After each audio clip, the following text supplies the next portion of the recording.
আউযু বিল্লাহি মিনাশ শাইতানির রাজিম। রেডি? বিসমিল্লাহির রহমানির রহিম। সালাতু সালামু আলাইকা ইয়া রাসূলুল্লাহ, সালাতু সালামু আলাইকা ইয়া হাবিবাল্লাহ, সালাতু সালামু আলাইকা ইয়া রাহমাতুল লিল আলামিন। সালাম ও দুরূদ পেশ করছি এ জামানার ইমামুজ্জামানের প্রতি। সালাম ও দুরূদ পেশ করছি হিজবুত তৌহিদের মাননীয় ইমাম জনাব হুসাইন মোহাম্মদ সেলিমের প্রতি। সম্মানিত দর্শক মণ্ডলী, যেখান থেকে আমাদেরকে দেখছেন আজকের লাইভে, শুরুতেই আপনাদেরকে সাদর সম্ভাষণ এবং অভিবাদন জানাচ্ছি। সাউন্ড ক্লিয়ার কিনা? আসসালামু আলাইকুম। আজকে আমাদের লাইভ শুরু করতে যাচ্ছি। আমরা লাইভের আলোচনার বিষয়বস্তু হচ্ছে ফিলিস্তিনে গণহত্যা বন্ধ করতে হবে এবং দাজ্জালকে চেনার উপায়, আজকের হেডলাইন। তো শুরুতেই আমি আমাদের স্টুডিওতে আজকে যে আমাদের অতিথি আছেন, আমি ওনার পরিচয় করিয়ে দিচ্ছি। আমাদের সাথে আজকে স্টুডিওতে উপস্থিত আছেন হিজবুত তৌহিদের কুমিল্লা ও চাঁদপুর অঞ্চলের আঞ্চলিক সভাপতি জনাব সাইফুল ইসলাম। স্টুডিওতে আপনাকে স্বাগত জানাচ্ছি। কেমন আছেন আপনি? আলহামদুলিল্লাহ। আসসালামু আলাইকুম। আপনি ভালো আছেন? আলহামদুলিল্লাহ ভালো আছি।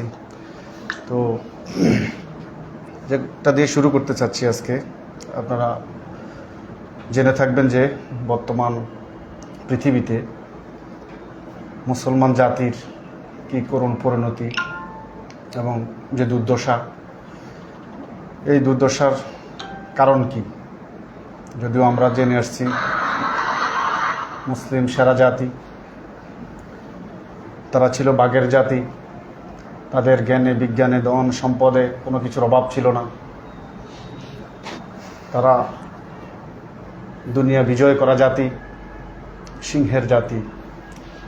কিন্তু আজকে মুসলমানদের এই করুণ পরিণতি কেন তারা সারা দুনিয়ায় লাঞ্ছিত, বঞ্চিত, নিপীড়িত এবং নির্যাতিত হচ্ছে? এই বিষয়ে আমি আজকে আমার অতিথিবৃন্দকে শুরুতেই এই প্রশ্নের উত্তরটা জানতে চাইব। কোথায় আসলে মুসলমানদের গলদ? এই বিষয়ে যদি শুরু করেন আজকের বক্তব্য এখান থেকে, পয়েন্ট থেকে, মুসলমানদের এই করুণ পরিণতি কেন? সব কিছু থাকা সত্ত্বেও কেন তাদেরকে আজকে দুনিয়া জোড়া উদ্বাস্তুর জীবন যাপন করতে হচ্ছে, লাঞ্ছনা গঞ্জনা জীবনযাপন করতে হচ্ছে? একটা রাষ্ট্র তাদের ভেনিশ হয়ে যাচ্ছে, আমরা ন্যূনতম প্রতিরোধ গড়ে তুলতে পারছি না। আসলে আমাদের দুর্বলতাটা কোথায়? যদি শুরু করেন এখান থেকে। ধন্যবাদ আপনাকে। আজকে আমি ধন্যবাদ জানাচ্ছি আমার সাথে যারা ফেসবুক লাইভে আসেন এবং আমার সামনে যেসব ভাই বোনরা আছেন। আমি সবাইকে কুমিল্লা অঞ্চল হিজবুত তৌহিদের পক্ষ থেকে আন্তরিক অভিনন্দন, শুভেচ্ছা এবং সালাম জানাচ্ছি। সালামু আলাইকুম রহমতুল্লাহি ওয়া বারাকাতুহু। আমি আশা করব আজকে আপনারা আমাদের লাইভে শুরু থেকে শেষ পর্যন্ত থাকবেন, আমাদের লাইভগুলো মনোযোগ দিয়ে শুনবেন এবং আমাদের কোনো ভুল ত্রুটি হলে তুলে ধরবেন। বিশেষ করে এই মুসলমান জাতিকে রক্ষা করার জন্য, টোটাল মানব জাতিকে রক্ষা করার জন্য, এই বিশ্ব মানবতা বাঁচানোর জন্য, এই পথহারা পথভ্রষ্ট আমার মুসলমান জাতিকে রক্ষা করার জন্য, বাঁচানোর জন্য আপনারা সবাই আন্তরিকভাবে সহযোগিতা করবেন এবং সবাইকে আমাদের কথাগুলো বোঝানোর জন্য সহযোগিতা করবেন। তা আমি প্রথমে আপনাকে বলতে চাই যে বিষয়টা হলো যে আপনি যারা আমার ভিউয়ার্স আছেন সামনে, তাদেরকে উদ্দেশ্যে বলতে চাই, পৃথিবীর শুরু থেকে কিয়ামত পর্যন্ত আল্লাহ রাসূল বলছেন এমন কোনো ঘটনা ঘটবে না। সবচেয়ে ভয়াবহ ঘটনা দাজ্জালের ঘটনা। এই দাজ্জাল, এটা প্রত্যেক নবী রাসূল তার ফিতনা থেকে ফানা চেয়েছেন। প্রত্যেক নবী রাসূল এই দাজ্জালের সম্পর্কে কথা বলে গেছেন। আমাদের বিশ্বনবী, আখির নবী হুজুর পাক হযরত মুহাম্মদ সাল্লাল্লাহু আলাইহি সাল্লাম, তিনিও কিন্তু এই দাজ্জালের ফিতনা থেকে পানা চেয়েছেন। এই পৃথিবীর শুরু থেকে কিয়ামত পর্যন্ত এই সময় সম্পর্কে অনন্য নবী রাসূল এবং মহামানবগণ যে ভবিষ্যৎবাণী করে গেছেন, সেই সম্পর্কে আমি কিছু কথা আপনাদের সামনে তুলে ধরবার চেষ্টা করব, এই দাজ্জালের পরিচয়টা তুলে ধরার জন্য। এবং ফিলিস্তিনের উপরে গণহত্যা এ বন্ধ করার জন্য আমাদের মুসলমান জাতির করণীয় কী, কীভাবে আমরা এই মুসলমান জাতির উপরে এই দুর্দশা, এই নির্যাতন, এই দাজ্জালের হাত থেকে বাঁচতে পারি, সেই বিষয়টা আমি তুলে ধরব। আমি আশা করি আপনারা মনোযোগ সহকারে আমার কথাগুলো শুনবেন। আমি শুরুতে আপনাদের কাছ থেকে আমি পৃথিবীর সৃষ্টির শুরু থেকে আমি একটু যেতে চাই, কারণ দাজ্জাল একটা বিষয়। এই বিষয়টা জানতে হলে আপনাদেরকে প্রাথমিক পর্যায়ে দাজ্জালের শুরুর আগে আমাদের পৃথিবীর সৃষ্টির শুরুতে আমাদের কি কথা, আল্লাহ এবং বাবা আদম এবং ইবলিশের সাথে। আমরা জানি আল্লাহ মানুষকে নিজ হাতে সৃষ্টি করলেন এবং আল্লাহর রূহ, আল্লাহর আত্মা তিনি ফুঁকে দিলেন। মানুষ হয়ে গেল আল্লাহর গুণে গুণান্বিত। মানুষ সে ভালো মন্দ, ন্যায় অন্যায় বুঝার যে জ্ঞানটুকু, যেটা আল্লাহ বুঝেন, ডাইন বাম সত্য মিথ্যা, মানুষও সেটা বুঝলো। এই আদমকে সৃষ্টি করার পরে আল্লাহ মালায়েকদেরকে বললেন সেজদা করতো। এটা আপনারা জানেন। একমাত্র ইবলিশ সেজদা করলো না। সেই ইবলিশ রাজিম হয়ে গেল, প্রতারিত হয়ে গেল। আল্লাহ এই ইবলিশকে তিনটা শক্তি আল্লাহর কাছ থেকে ইবলিশ চেয়ে নিছে। এক, হে আল্লাহ, এই মানুষ, এই আদম সন্তানের যতদিন হায়াত, ততদিন হায়াত আমাকে দাও। এই আদমকে যেন আমি তাদের ভিতরে ঢুকে কোমন্ত্রণা দিতে পারি, তাদেরকে যেন পথভ্রষ্ট করতে পারি, তারা সেই ভিতরে ঢুকার আমাকে অনুমতি দাও। তিন, তারা যেন আমাকে না দেখে, তাদের সামনে আমাকে অদৃশ্য রাখো। এই তিনটা বিষয় আল্লাহ তাকে অনুমতি দিলেন। সে আল্লাহর অনুমতি ক্রমে ইবলিশ আদমের ভিতরে ঢুকলো। ঢুকে সে আমাদের বাম বলা হয়, বামটা খারাপ বলা হয়। 6টা রিপু, সরিপু বলা হয় বিভিন্ন জায়গাতে, জানেন। কাম, লোভ, ক্রোধ, মোহ, ঈর্ষা, অহংকার, এই 6টা এই মানুষের ভিতরে রেখে এলো ইবলিশ। সে চ্যালেঞ্জ করছে আল্লাহকে যে এই সরিপুর মাধ্যমে আমি তোমার বনি আদমকে সিরাতুল মুস্তাকিম থেকে সরাবো। সেই সিরাতুল মুস্তাকিমটা কি? আল্লাহর সাথে চ্যালেঞ্জ ছিল, যেটা আমাদের মানে ইবলিশের সাথে আল্লাহর যে চ্যালেঞ্জটা ছিল, লা ইলাহা ইল্লাল্লাহ, যেটা আমরা বলি আল্লাহর হুকুম ছাড়া কারো হুকুম মানব না। ইবলিশ চ্যালেঞ্জ করছে আল্লাহর সাথে, আমি তোমার বনি আদমকে তোমার হুকুম মানতে দিব না। একটা কথা কিন্তু, যে আমি তোমার বনি আদমকে তোমার হুকুম মানতে দিব না। ইবলিশের সাথে আল্লাহর চ্যালেঞ্জ শুধু এই জায়গাটুকুতে। কখনো ইবলিশ বলে নাই আল্লাহকে যে আমার বনি আদমকে, তোমার বনি আদমকে নামাজ পড়তে দিব না, রোজা রাখতে দিব না, হজ করতে দিব না, ইত্যাদি কুরবানি এগুলো ইত্যাদি করতে দিব না। বলছে কিন্তু তোমার হুকুম মানতে দিব না। সেই চ্যালেঞ্জে আল্লাহ তাকে, আমরা যারা বাবা আদম থেকে শুরু করে আমরা প্রত্যেক কিয়ামত যারা আসবে সবাই আল্লাহর সাথে ওয়াদা দিয়ে আসছি, আমরা তোমার হুকুম মানবো, তোমার ইবাদত করব। আপনি জানেন জান্নাত থেকে শুরু হয়ে গেল, মা হাওয়ার থেকে এই আল্লাহর হুকুম প্রত্যাখ্যান করা।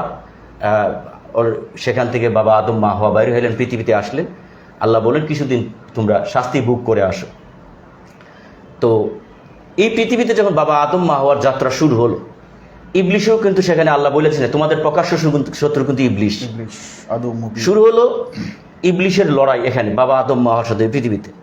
হাবিল কাবিল থেকে প্রথম হত্যাযজ্ঞ শুরু হলো। সেখান থেকে আস্তে আস্তে অনেক নবী রাসূলগণ আসলেন। একজন নবী রাসূল বিদায় নিলে আরেকজন নবী রাসূল যখন আসেন, আবার আরেকজন নবী রাসূল অন্তর্ধানের পরে আরেকজন নবী রাসূল আসেন, কিন্তু আগের ওরা আর মারে না। আবার নতুন নবী রাসূল যখন আসেন, তারা আবার নতুন আরেকটা সৃষ্টি হয়। এইভাবে বিভিন্ন ধর্ম, বিভিন্ন মত তৈরি হয়েছে। সর্বশেষ হযরত মুহাম্মদ সাল্লাল্লাহু আলাইহি ওয়াসাল্লাম যখন আসলেন, আমাদের প্রিয় নবী, আখরি নবী, বিশ্বনবী হুজুর পাক মুহাম্মদ সাল্লাল্লাহু আলাইহি ওয়াসাল্লাম, তিনি আসলেন কোন সমাজে? আরব সমাজে। আপনি জানেন এই আরব সমাজকে বলা হতো আইয়ুমে জাহিলিয়াত, মানে আইয়ুমে জাহিলিয়াত মানে অন্ধকার যুগ। আপনাদের কাছে প্রশ্ন হলো, এই অন্ধকার যুগ সেখানে কি সূর্য উঠতো না? তারা কি নামাজ পড়তো না? তারা কি রোজা রাখতো না? তারা কি হজ করতো না? কুরবানি দিত না? তারা কি করতো? নামাজও পড়তো, রোজা রাখতো, হজ করতো, কুরবানি দিত। বিসমিকা আল্লাহুম্মা কয়ে কাজ শুরু করতো। কারো কারো নাম রাখতো আব্দুল্লাহ, আল্লাহর দাস, এবং খাতনা করতো। পবিত্র 4টা মাসে পরম শত্রুকে দেখা হলে হত্যা করতো না, আল্লাহ নিষেধ করছেন। ওয়াদা দিলে ওয়াদা ভঙ্গ করতো না। সেই সমাজে তারাও নিজেদেরকে মুসলমান দাবি করত। লা ইলাহা ইল্লাল্লাহ ইব্রাহিম খলিলুল্লাহ পড়তো, ইব্রাহিমের ফলোয়ার দাবি করত। তারাও কিন্তু নিজেদের মুসলমান দাবি করতো, তার দাড়ি রাখতো, টুপি পরতো, পাঞ্জাবি পরতো। সেই সমাজকে যখন রাসূলুল্লাহ বললেন, এসে দেখেন তাদের সমাজের মধ্যে নামাজ আছে, রোজা আছে, হজ আছে, জাকাত আছে, সব আছে, কিন্তু সমাজে শান্তি নাই। শুধু মারামারি, কাটাকাটি, যুদ্ধ বিগ্রহ, ফাসাদ, সাফাকুদ্দিমা, মাইট ইজ রাইট, শক্তি যার সপ্তাহ, জীবন্ত নারী মানুষ কবর দিত, প্রকাশ্যে মদ্যপান করত এবং প্রকাশ্যে বেবিচার করত। আল্লাহ রাসূল এটা দেখে ব্যথিত হলেন এবং উনি অনেকগুলো সংগঠন করলেন এটা কিভাবে এই অন্যায়গুলো দূর করা যায়, যেমন হিলফুল ফজুল ইত্যাদি আমরা কিছু নাম জানি। আল্লাহ রাসূল হেরা গুহায় যখন এই চিন্তা করতে লাগলেন কিভাবে এই আরব জাতির দুর্দশা, এই দুঃখ দূর করা যায়, আল্লাহ ওনাকে সেই হেদায়া মানে সেই নবুয়তের জ্ঞান দান করলেন। আপনারা জানেন আল্লাহ রাসূল প্রথম এই বাণীটা দিলেন সাফা পাহাড়ে উঠে, লা ইলাহা কুল লা ইলাহা ইল্লাল্লাহ, বলো লা ইলাহা ইল্লাল্লাহ, তাহলে তোমরা হবে তুফলিহুন মানে সাকসেসফুল। বলো লা ইলাহা ইল্লাল্লাহ, আল্লাহর হুকুম ছাড়া কারো হুকুম মানবো না। খেয়াল করেন ওই যে শুরুতে বাবা আদমের সাথে ইবলিসের যে ডায়লগ হয়, প্রথম চ্যালেঞ্জ করতে এটা লা ইলাহা ইল্লাল্লাহ, তোমার হুকুম ছাড়া কারো হুকুম মানবো না। 1,24,000 মতান্তরে 2,24,000 নবী রাসূল কোন আছেন, সবাই কিন্তু একই কালিমা নিয়ে আসেন, লা ইলাহা ইল্লাল্লাহ, আল্লাহ তোমার হুকুম ছাড়া কারো হুকুম মানবো না। এই হুকুমটা তারা কিন্তু মানে নাই আরবেরা, তারা মানছে কার হুকুম? লাত উজ্জাত হুবাল মান্না, এর 6টা মূর্তি আছে, এই মূর্তিগুলোর নামে সমাজে আইন বিধান বিচার ফয়সালা করত, ফলশ্রুতিতে তার সমাজে অন্যায় অবিচার জুলুম রক্তপাত চলত। এই জন্য আল্লাহ রাসূল বললেন কুল লা ইলাহা ইল্লাল্লাহ তুফলিহুন, বলো লা ইলাহা ইল্লাল্লাহ, আল্লাহর হুকুম ছাড়া কারো হুকুম মানবো না, তাহলে তোমরা সাকসেসফুল। সাথে সাথে আপনারা জানেন তৎকালীন সমাজের নামাজি যারা বড় বড় দাড়িওয়ালা, যারা বড় বড় পাগড়িওয়ালা, যারা কাবাকে দাড়ি দিয়ে ঝাড়ু দিত, কাবা করে ঝাড়ু লাগাইতো না, চুম্বন করত, আল্লাহর গড় বলে বিশ্বাস করত, সেই আবু জাহেল উতবা সাহেবা বড় বড় আলেম মুহাদ্দিস মুফতি, তারা নামি দামি প্রধান খাদেম, ওরা রাসূলুল্লাহকে হাতে পাথর নিয়ে তাব্বা আলাকা ইয়া মুহাম্মদ করে মাথার থেকে পা পর্যন্ত রক্ত রঞ্জিত করে দিল। শুধু একটা কথা বলছিলেন, লা ইলাহা ইল্লাল্লাহ, আল্লাহ তোমার হুকুম ছাড়া কারো হুকুম মানবো না। কথাটা খেয়াল করেন, এই যে রাসূলুল্লাহর উপর নির্যাতন হলো মক্কার 13 বছর, মদিনাকে রাসূলুল্লাহ একটা রাষ্ট্র গঠন করলেন, বিশ্ববাসী এটার প্রকৃতি ইসলামের রূপরেখা এটা দেখলো মদিনার মাধ্যমে। রাসূলুল্লাহ এবং ওনার সাহাবারা অর্ধ দুনিয়া পর্যন্ত সেই ইসলাম শান্তি ন্যায় সুবিচার প্রতিষ্ঠা করলেন। ইসলামটা কি? আল্লাহ রাসূল বলেন ইসলাম দেখা যাবে। আমি এই কথাটা উদাহরণ দিচ্ছি এই জন্য না, দাজ্জালটা বুঝবেন না, না হলে আপনারা। ইসলাম মানে কি? শান্তি, এটা দেখা যাবে। একটা মানুষ ডাইনে বামে সামনে পিছনে 40 গড় খবর নিয়ে ভাত খাবে, 3 বেলা খাবার আগে 40 গড় খবর নিয়ে ভাত খাবে। এবং ওই সমাজে একটা যুবতী নারী স্বর্ণ অলংকার পরে রাতের অন্ধকারে সাজসজ্জা করে হেঁটে যাবে, একমাত্র আল্লাহর বনের জন্তু জানোয়ারের ভয় থাকবে, কোনো মানুষের ভয় থাকবে না। 3 লক্ষ লক্ষ টাকা সম্পদ রাস্তার পেছনে ফেলে যাবে, 5 বছর পরে হোক বা 7 বছর পরে এসে দেখবে টাকাগুলো নোংরা হয়েছে, কেউ দরে নাই। ওই সমাজের মানুষ দরজা জানালা খুলে রেখে ঘুমাবেন, চোর ডাকাতের ভয় থাকবে না। দূর দূরান্তে মসজিদে নামাজ পড়তে যাবে, এসে দেখবে স্বর্ণের দোকান খোলা যেভাবে রেখে গেছে এইভাবে সব আছে। এই যে রাসূলুল্লাহ অর্ধ দুনিয়া এই ইসলামটা মানে শান্তিটা প্রতিষ্ঠা করলেন, এই শান্তিটা দেখে অন্য ধর্মের লোকরা স্বেচ্ছায় ইসলাম ধর্মে গ্রহণ করে। রাসূলুল্লাহ বিদায় নিলেন, ওনার সাহাবারা বিদায় নিলেন। বিদায় নেওয়ার পরে অর্ধ দুনিয়া যে আরব বাকি রইল, আপনার রাশিয়া, আমেরিকা, ইউরোপ সহ বিশাল একটা এরিয়া বাকি, কোটি কোটি জনগণ, এরা তৌহিদের দাওয়াত পায় নাই, এরা রাসূলুল্লাহর সেই মেসেজটা পায় নাই। এই না পাওয়ার দাজ্জালটা কিভাবে জন্ম নিচ্ছে কথাটা খেয়াল করে। এই জায়গাতে যাওয়ার আগে আল্লাহ রাসূল এবং আল্লাহ আমাদেরকে সতর্ক করছিলেন যে শেষ নবী হযরত মুহাম্মদ সাল্লাল্লাহু আলাইহি ওয়াসাল্লাম, আর পরে কোন নবী রাসূল আসবেন না, এটা আমরা সবাই বিশ্বাস করি। এবং উনার এই দায়িত্ব আমাদের সবার উপর দায়িত্ব দিয়ে গেছেন, আমরা যেন এই দায়িত্বটা প্রত্যাখ্যান না করি। এই জন্য তিনি সতর্ক করে গেছেন যে এটা কিভাবে করতে হবে। জিহাদ এবং কিতালের মাধ্যমে সমস্ত দুনিয়াতে এই ইসলাম শান্তি ন্যায় সুবিচার প্রতিষ্ঠা করতে হবে। যেটা আমি উদাহরণ দিলাম, রাসূলুল্লাহ যেটা প্রতিষ্ঠা করছিলেন, একজন মানুষ ডাইনে বামে 40 গড় খবর নিয়ে ভাত খাবে, একটা সমাজের সুন্দরী নারী রাতের অন্ধকারে স্বর্ণ অলংকার পরে হেঁটে যাবে, একমাত্র আল্লাহর জন্তু জানোয়ারের কোনো ভয় থাকবে না, কোনো মানুষের ভয় থাকবে না জন্তু জানোয়ার ব্যতীত। সেই সমাজটা নির্মাণ করার জন্য দেখেন আপনি কোরআনে আল্লাহ বলছেন, এই সতর্ককার বারবার আল্লাহ রাসূল বলে গেছেন, কিন্তু আল্লাহ বলছেন, রাসূলুল্লাহ হাদিসে অসংখ্য হাদিসে বলছেন। সূরা তওবার 38-39 নম্বর আয়াতে খেয়াল করুন, হে মুমিনগণ, তোমাদের কি হইল যে তোমাদেরকে যখন আল্লাহর পথে অভিযানে বাইর হইতে বলা হয় তখন তোমরা বারাক্রান্ত হইয়া বুতুলে ঝুঁকিয়া পড়ো। তোমরা কি আখিরাতের পরিবর্তে পার্থিব জীবনে প্রতিষ্ঠিত হইয়াছ? আখিরাতের তুলনায় পার্থিব জীবনের ভোগের উপকরণ তো অতি কিঞ্চিৎকর। যদি তোমরা অভিযানে বাহির না হও তবে তিনি তোমাদেরকে মর্মন্তুদ শাস্তি দিবেন এবং অপর জাতিকে তোমাদের স্থলাভিষিক্ত করিবেন এবং তোমরা তাহার কোনো ক্ষতি করিতে পারিবে না। আল্লাহ সর্ববিষয়ে সর্বশক্তিমান। এটা কার কথা? আল্লাহর কথা। নিঃসন্দেহে এই রাসূলুল্লাহ এই কথাটা বলছেন বারবার, হাদিসেও বলে গেছেন রাসূলুল্লাহ যে তোমরা যদি জিহাদ ত্যাগ করো তোমাদেরকে আল্লাহ অন্য জাতির কৃত দাস বানিয়ে দেন। আল্লাহ তোমাদেরকে লাঞ্ছিত, বঞ্চিত, অপমানিত অন্য জাতির কিছু দাস বানিয়ে দিবেন। দেখেন এই রাসূলুল্লাহ সাহাবারা বিদায় দেওয়ার পর উমাইয়া আব্বাসিয়ারা তারা কি করলো, সালতানাতের নামে, রাজা বাদশাহের নামে, খেলাফায়ের নামে তারা বুক বিলাসী শুরু হলো। রাজপ্রাসাদ মহল বানালো, দাস দাসী ভাড়াটিয়া মোল্লা ভাড়া করলো, সারা রাত মদ্যপান করলো। তারা রাজ্য জয় করার জন্য, তারা ইসলাম জয় করার জন্য কিন্তু বহির্গত হয় নাই। তারা যেটুকু করছে রাজ্য জয় করার জন্য করছে, কিন্তু ইসলামের জন্য না। ইসলামের যে মূল দাওয়াত, লা ইলাহা ইল্লাল্লাহ, বিশ্ববাসীকে জানান দাও এই জমিন আল্লাহর, এই জমিনে আল্লাহর হুকুম ছাড়া কারো হুকুম চলবে না। লা ইলাহা ইল্লাল্লাহ, আল্লাহর হুকুম ছাড়া কারো হুকুম মানব না। দুই, তোমরা যদি এটা না হও, তোমাদের রাষ্ট্র ব্যবস্থা, জীবন ব্যবস্থা আল্লাহর বিধান দিয়ে চালাও, তাহলে তোমরা শান্তিতে থাকবা, ন্যায় সুবিচারে আমাদের কোনো সমস্যা নাই। তিন, যদি না পারো তাহলে আসো আমাদের সাথে সশস্ত্র সংগ্রামে কিতালের মাঠে, যদি ওই যুদ্ধ জয়ী হই, তোমাদের ধর্মের সিরা স্যান্ডেলটা কিন্তু আমরা নিরাপত্তা দিব। অর্ধ দুনিয়া বাকি রইল, কিন্তু অর্ধ দুনিয়ার মানুষকে জানান দিল না। তারা যে অর্ধ দুনিয়া প্রতিষ্ঠা করার পরে তারা বুক বিলাসীতে লিপ্ত হয়ে গেল। এদিকে যে ইহুদি মানে খ্রিস্টানরা বিশাল একটা এরিয়া বাকি রইল, ইউরোপ, আমেরিকা, ওরা অনেক দিন অপেক্ষা আসছিল। তাদের মধ্যে তারা কি করলো, ওই জায়গাতে তাদেরও কোনো একটা আগের থেকে খ্রিস্টান ধর্মের কোনো জীবন ব্যবস্থা ছিল না, ইহুদি ধর্মের জীবন ব্যবস্থা ছিল।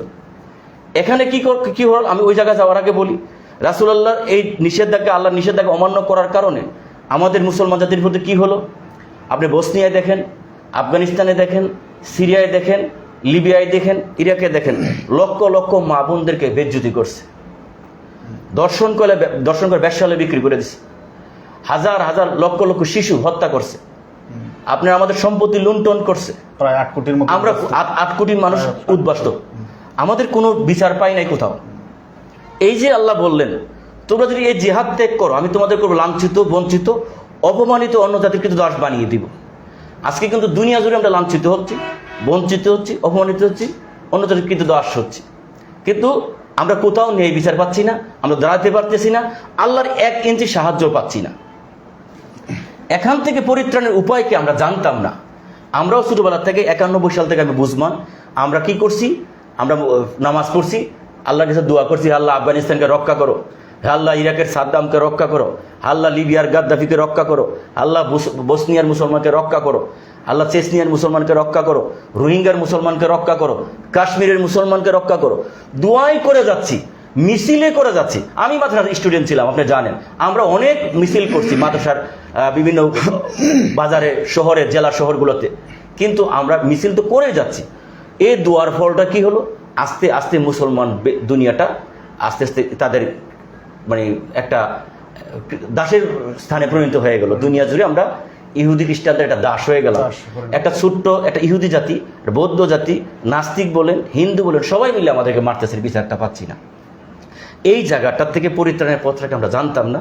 আল্লাহ দয়া করে ইমামুজ্জামান টাঙ্গাইলের ঐতিহ্যবাহী পন্নী পরিবারের সন্তান, আপনি জানেন, ওনার পূর্বপুরুষ বাংলা, বিহার, উড়িষ্যার সর্বশেষ স্বাধীন সুলতান ছিলেন দাউদ খান কররানী, যার নামে আমাদের কুমিল্লার দাউদ কান্দি। ওনাদের পূর্বপুরুষরা এই উপমহাদেশে প্রথম ইসলামের দাওয়াত নিয়ে আসে, সেই বংশে তিনি জন্মগ্রহণ করছেন। তিনি আল্লাহর কাছে এই পরিযাত্রা ছিল, হে আল্লাহ, এই মুসলমানদের এই করুণ পরিণতি কেন?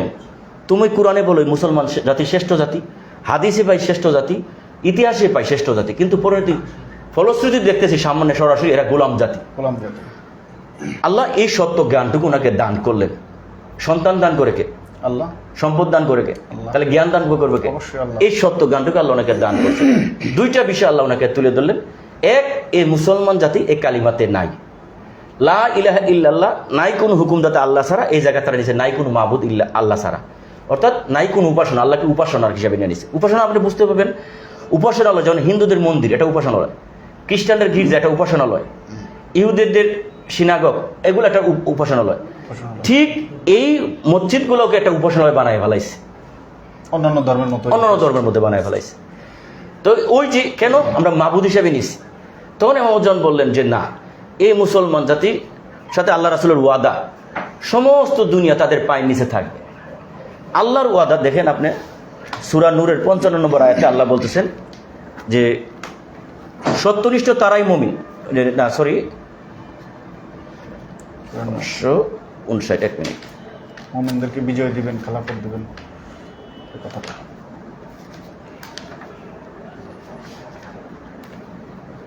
হ্যাঁ পাইছি।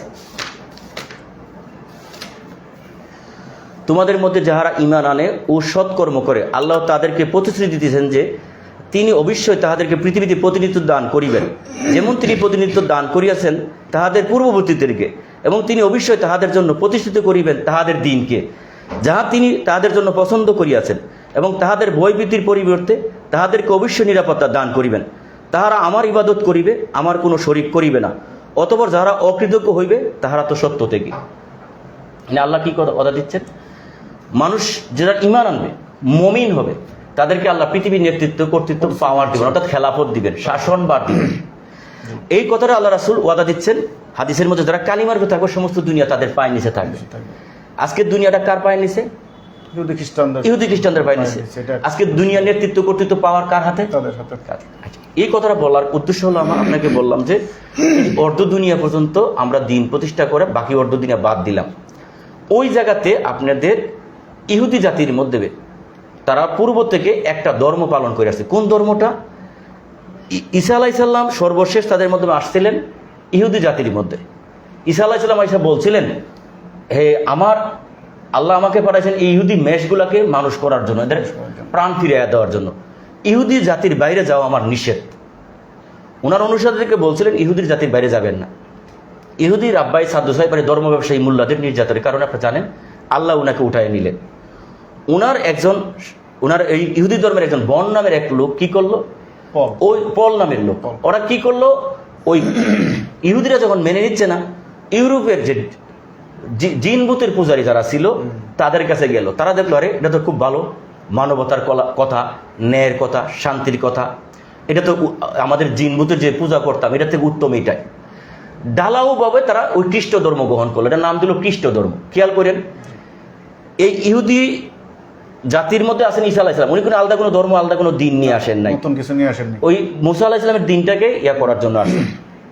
এখানে ইহুদি যারা মেনে না নেওয়ার কারণে যারা ইউরোপে গেল, ইউরোপের ঢালাও ভাবে মানুষ এই খ্রিস্ট ধর্ম গ্রহণ করলো। দেশটা লাগছে কোন জায়গায়? ঈসা আলাইহিস সালাম যে বাণীটা নিয়ে আসেন এটার মধ্যে কোনো শরিয়া নাই, এটা কিন্তু ল নাই, আইন নাই। মানে সমাজে আইন বিধান বিচার ফয়সালা কিভাবে করবে এটা বলে, এটা শুধু আধ্যাত্মিক সাইডটা আছে, মানবতার সাইডগুলো আছে। এখন তারা বিপদে পড়লো, তারা বিচার ফয়সালা কিভাবে করবে? তখন তারা ওই পাদ্রীগুলা মানে তারা খ্রিস্টান ধর্ম ব্যবসায়ী মুল্লারা একমত হলো যে আমরা যেটা বলবো এটা ঈশ্বরের পক্ষ থেকে এটাই হবে। সেখানে রাজা এবং মুল্লাদের মধ্যে একটা সংঘাত সৃষ্টি হলো, এটা আপনি জানেন। এখানে তার সমাজের মানুষ কিন্তু এই ধর্ম আইনটা তারা বিপদে পড়লো। তারা রাজা কোনো আইন বাস্তবায়িত করতে পারতেছে না এই মুল্লাদের কারণে, খ্রিস্টান মুল্লাদের কারণে। আবার খ্রিস্টান মুল্লারা কিন্তু কেউ উল্টা তাদের মতের বিরুদ্ধে কি ছিল, তাদেরকে কাফের ফতুয়া দিচ্ছে, ধর্ম থেকে ফতুয়া দিচ্ছে, আগুন দিয়ে পুড়ে দিচ্ছে, ফাঁসি দিয়ে মারতেছে। আপনি জানেন অসংখ্য নামি দামি লোকগুলো এই মুল্লারা আগুন দিয়ে পুড়েছে, বিজ্ঞানী গ্যালিলিও সহ ইত্যাদি সহ আরো অনেক লোককে তারা আগুন দিয়ে পুড়ায় মারছে। এই সময় খ্রিস্টানদের ওই রাজারা যারা এরা বসলো সবাই মিলে, আমরা তো এই ধর্ম আইনা বিপদে পড়লাম, এটা তো আমাদের গলার কাটা হয়ে দাঁড়াইছে। এই ধর্ম দিতে পারতেছে না, না অ্যাকসেপ্ট করতে পারতেছে না, এরকম একটা। এখন এটা কি করা যায়? তিনটা সিদ্ধান্ত তারা নিয়েছে। এক, হয় এটাকে তারা ব্যক্তিগত জীবনে নিয়ে নিবে। দুই, এটাকে নির্বাসনে দিয়ে দিবে, মানে বনবাসে দিয়ে দিবে। তিন, নাহলে একবার ধর্ম বলতে কিছু সব মানুষকে নাস্তিক বানায় ফেলাই। ধর্মহীন তো ধর্মহীন তো মানুষটা করা যায় না। তারা এই সিদ্ধান্ত নিল 1537 খ্রিস্টাব্দে রাজা অষ্টম হেনরির সময়। তারা এই সিদ্ধান্ত নেয়, এখন থেকে পৃথিবীতে কোনো আর স্রষ্টার কথা চলবে না, ধর্মের কথা চলবে না। আমরা 10-15 জন মিললে যেটাই বলবো সেটাই হবো দিন, সেটাই হবো ধর্ম, সেটাই হবো ল, আইন। এই জন্ম নেয় একচক্ষা বিশিষ্ট, আত্মাহীন, স্রষ্টাহীন, ন্যায়হীন একটা দাজ্জাল, মানে দানব। বিষয়টা বুঝছেন কিনা? এই 1537 খ্রিস্টাব্দ থেকে তারা শুরু হলো আপনার এই পৃথিবীতে আর আল্লাহর হুকুম চলবে না। ওই যে লা ইলাহা ইল্লাল্লাহ, আল্লাহর হুকুম ছাড়া কার হুকুম মানবো না। রাসূলুল্লাহ সাহাবারা বিদায় নেওয়ার পর আমরা অর্ধ দুনিয়া আর বাকিটা যাই নাই, সেখানে তারা কিন্তু এই মেসেজ পায় নাই। ওরা কি করছে, ওই ইহুদিদের আসা একটা কি দাঁড় করা একটা ধর্ম, ওটা গ্রহণ করার ফলে তাদের সমাজে শান্তি না পাওয়ার কারণে তারা নিজেরা আল্লাহর ধর্ম, আল্লাহর দিনগুলোকে বাদ দিয়ে নিজেরা দিন তৈরি করলো। পৃথিবীতে এখন থেকে মানুষের ধর্ম ব্যক্তিগতভাবে, সমষ্টিগত কোনো ধর্ম হবে না, অর্থাৎ জাতীয় জীবনে এর কোনো প্রভাব থাকবে না। বুঝাইতে পারছি ধর্ম পালন করবে, ওই সিদ্ধান্তটা এখানে হইল। এটা আপনাদেরকে বুঝতে হবে। 1537 খ্রিস্টাব্দে রাজা অষ্টমেন্দ্রের সময় এই ঘোষণা দেয় পৃথিবীতে যে এখন থেকে পৃথিবীতে আর মানুষের তৈরি দিন বা আল্লাহর তৈরি কোনো দিন বা চলবে না। আমরা 10-15 জন মিলে যেটা বলবো সেটাই হবে দিন। এই হলো আমার প্রথম কথাগুলো। ধন্যবাদ আপনাকে যে মানব সৃষ্টির ইতিহাস তুলে ধরলেন এবং আমাদের বর্তমান পরিণতির কারণ কি তাও আমরা জানতে পারলাম। তো আপনাদেরকে দেখি আপনারা কখনোই আসলে ইস্যুভিত্তিক কোনো আন্দোলন করতেন না। এই প্রথম ফিলিস্তিন ইস্যুতে আপনাদেরকে দেখলাম যে জোরালো একটা ভূমিকা রাখতেন এবং আপনারা বর্তমান যে ইহুদি খ্রিস্টান যে সভ্যতা বলতেছে একে দাজ্জাল হিসেবে অভিহিত করতেছেন। এর যুক্তি কি আসলে? বিষয় হলো দেখেন কেন এই সভ্যতাকে দাজ্জাল বলছেন? আমরা তো সারা জীবন শুনে আসছি ওয়াজে মাহফিলে মসজিদে যে এক চক্ষু দানব বিশিষ্ট ঘোড়ায় চড়ে এক বাহনে করে এক দৈত্য বিশাল আকার দৈত্য আসবে। হ্যাঁ, তো আপনাদের এই যেই লেখনী এটা তো মানুষ নিচ্ছি না, মানে এটার কি ব্যাখ্যা দিবেন আসলে? কেন আপনাকে এই সভ্যতাকে দাজ্জাল বলছেন, এটার ব্যাখ্যা কি? আমি শুরুতে আপনাকে একটু বলি। আমাদের Mohammad Emuzzaman the leader of the time জনাব বায়েজিদ খান পন্নী, উনি আপনার 2008 সালে এটা বেস্টসেলার একটা বই ছিল সারা বাংলাদেশের হুমায়ুন আহমেদের দাজ্জাল ইহুদি খ্রিস্টান সভ্যতা, মিডিয়ার মাধ্যমে আমরা জানতে পারছি। হ্যাঁ, এটা কিন্তু এই দাজ্জাল আমরাও জানতাম ছোটবেলা থেকে। একটা দানব আসবে কোনো পাহাড়ের মধ্যে আইব, তার এক হাতে জান্নাত আর এক হাতে জাহান্নাম, তার পৃথিবীর এই প্রান্তে তার বাহনের এক পা ওই প্রান্তে একটা পা থাকবে, তাকে যে রব মানবে তাকে সে জান্নাত দিবে, যাকে রব মানবে না তাকে জাহান্নাম দিবে। আমরা এগুলো ছোটবেলা থেকে নানা দাদা দাদির কাছ থেকে গল্পটা শুনে আসছি, ওয়াজের মাঠেও শুনছি এগুলা। কিন্তু এখানে একটা বিষয় খেয়াল করেন, আপনাকে আল্লাহ কোরআনের 2টা বিষয় বলছেন। আমি মানুষ সৃষ্টি করছি 2 ধরনের, কে হলো মমিন, কে হলো কাফের। 2টা ভাগ সূরা তাকাবুনের 2 নম্বর আয়াতে, মমিন কাফের। টোটাল মানব জাতিকে আল্লাহ 2টা ভাগে বিভক্ত করছেন, মমিন এবং কাফের। যারা আল্লাহ কোরআনে বলছেন যারা মমিন তারা দাজ্জালকে চিনতে, আল্লাহ হাদিসে বলছেন, রাসূলুল্লাহ বলছেন তারা যারা মমিন তারা দাজ্জালকে চিনতে পারে।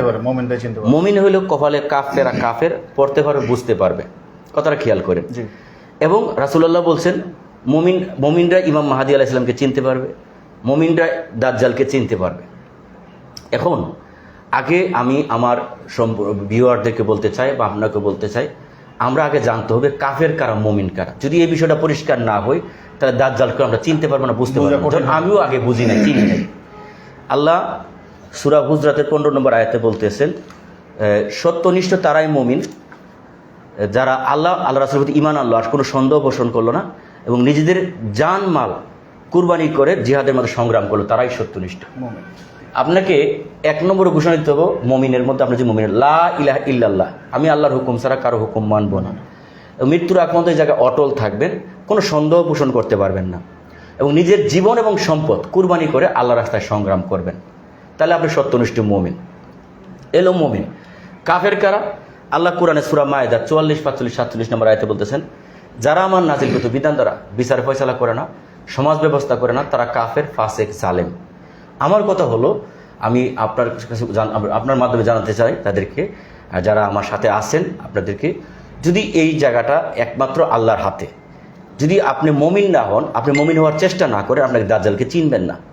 আমিও হিজবুত তৌহিদে হওয়ার পূর্বে আমি কিন্তু দাজ্জালকে চিনি নাই। আমি কিন্তু অনেক বিরোধিতা করছি। 3 মাস হিজবুত তৌহিদের লোকদেরকে মারতে গেছি, মারার জন্য চূড়ান্ত পরিকল্পনা করছি পর্যন্ত। আস্তে আস্তে যখন আমি যাচাই করলাম, আমার চেষ্টা হলো, আমি মমিন হওয়ার চেষ্টা করছি। আমি যখন বুঝলাম, আলহামদুলিল্লাহ আমার কাছে ক্লিয়ার। যেমন আমি কিছু প্রশ্ন করি, আপনি দাজ্জাল একটা যদি দানব হয়, আল্লাহ রাসূল বলছেন দাজ্জালকে শুধু চিনবে মমিনরা। কপালের লেখা কাফেরা কাফের পড়তে পারবে, বুঝতে পারবে যদি মমিন হয়। আর যদি মমিন না হয়, মহাপণ্ডিত মহাআলেম হলেও চিনতে পারবেন না। কথাটা খেয়াল করেন। তাহলে এটা কি কোনো দানব? এটা দানব বলে সবাই চিনবে, সবাই দেখতে পাবে। কথাটা হলো শুধু মমিন যদি হয়, তার কপালের লেখা কাফেরা কাফের পড়তে পারবে, বুঝতে পারবে। যদি মুমিন না হয়, মহাপণ্ডিত মহাআলেম হলেও চিনতে পারবে না, বুঝতে পারবে না। তাহলে এনে বোঝা গেল দাজ্জাল এটা কোনো দানব না, একটা বিষয়। আপনি কয়েকটা হাদিসের উদাহরণ দিই। আল্লাহ রাসূল বলছেন, খেয়াল করেন, এখানে আপনার আছে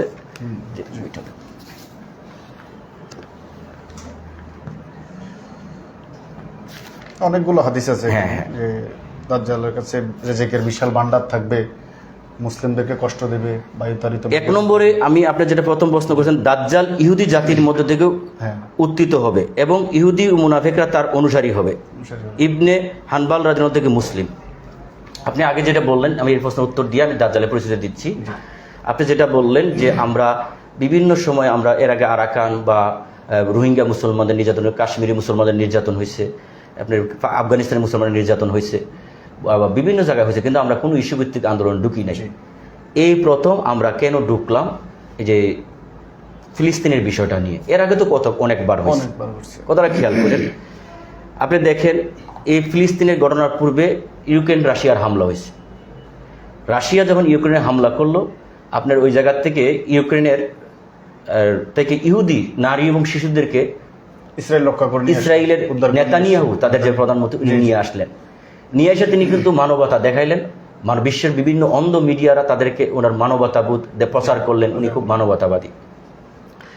যখন তিনি এই রমজান মাসে 40,000 মুসলমান শিশুকে হত্যা করলেন, খেয়াল করেন আপনি, এই 40,000 শিশু কি বুঝে ইহুদিকে খ্রিস্টানকে? না। এই 40,000 শিশুকে বুঝে বৌদ্ধকে মুসলমানকে? এরা চিনি খালি মায়ের কুল, এরা অন্য কিছু বুঝে না। ইসরায়েল ফিলিস্তিন এরা কিন্তু বুঝে না। এই 40,000 শিশু হত্যা করার পরে যখন জাতিসংঘ বেটু দিল, এই জাতিসংঘ যখন আসলে জাতিসংঘ বলতেছে তুমি আসতে পারবে না, জাতিসংঘকে ডেম কেয়ার করছে, মূল্যায়ন করে নাই, শত শত সাংবাদিক হত্যা করে মারলো, কথাটা খেয়াল করেন আপনি। এবং আপনার হসপিটালগুলো উড়িয়ে দিল, হসপিটাল ডাক্তাররা চিকিৎসকদের মারলো, ত্রাণ আনতে যাচ্ছে যাদেরকে তাদেরকেও মেরে ফেলতেছে। আরব যে গোত্র রাষ্ট্রপতিরা, আমাদের মুসলিম যে প্রধান যে প্রভাবশালী রাষ্ট্রপতিরা, তারা মুখে আঙুল দিয়ে বসে, মুখ বন্ধ, তালা মারা রাখে।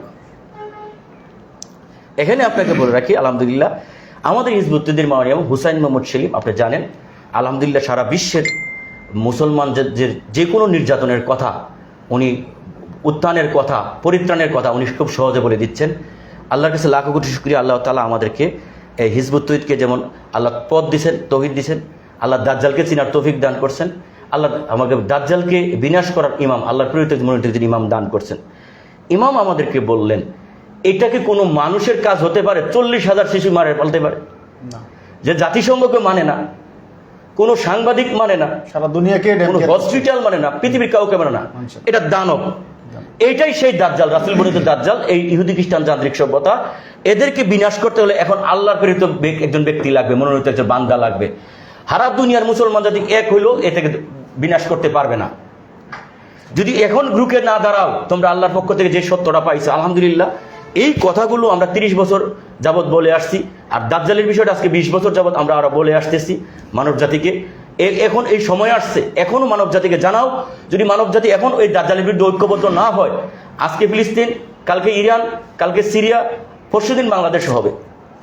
পৃথিবীর একটা মুসলিম রাষ্ট্রের অস্তিত্ব থাকবে না। সবাই যে যেমনি খুশি লাথি উষ্টা মারবে। দ্রুত তোমরা মুসলমান জাতিকে দাজ্জালের বিরুদ্ধে ঐক্যবদ্ধ হও, আহ্বান করো। এই আমরা এই বিষয়টা আমরা বুঝতে পারলাম, আমরা অনুধাবন করলাম।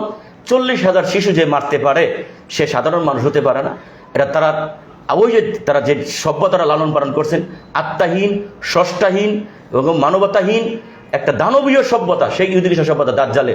এবার যেই হোক, এটা যেই উপরে যাবে সে দানবের করবে, তার দ্বারা আপনি ন্যায় আশা করতে পারেন না।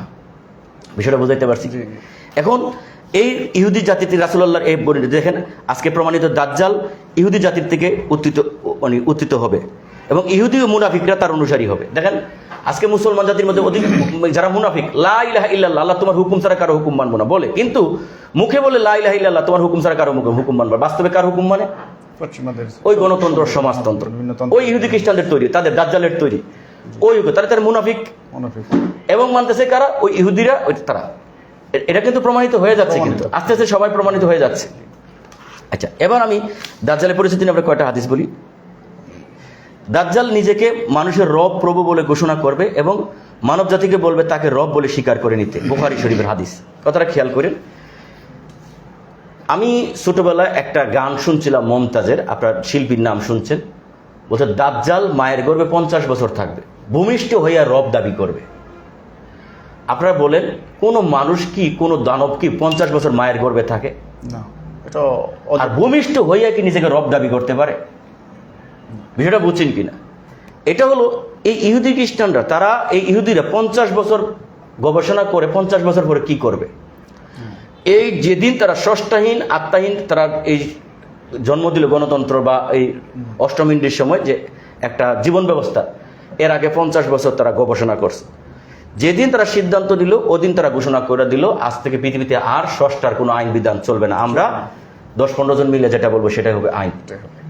কথাটা খেয়াল করেন আপনি, এখানে সে নিজেকে রব মানে কি, প্রভু, আইনদাতা, বিধানদাতা, নিজেকে প্রভু হিসেবে মানে আইনদাতা বিধানদাতা হিসেবে দাবি করবে। যেমন আমি যদি একটা বাঙালি হিসেবে দাবি করি, আমি একজন মুসলমান, আমি যদি বলি আমার দিন কি, আমার দিন এখানে আমার বাংলাদেশে বসবাস করি, আমার সাথে যারা আছেন তারা বলতে হবে আমি যেটা দিন মানে সেটা বলতে হবে আমার দিন গণতন্ত্র। আমি তো ইসলাম মানে, আমাদের পৃথিবীর 1 ইঞ্চি জায়গা কিন্তু ইসলাম নাই।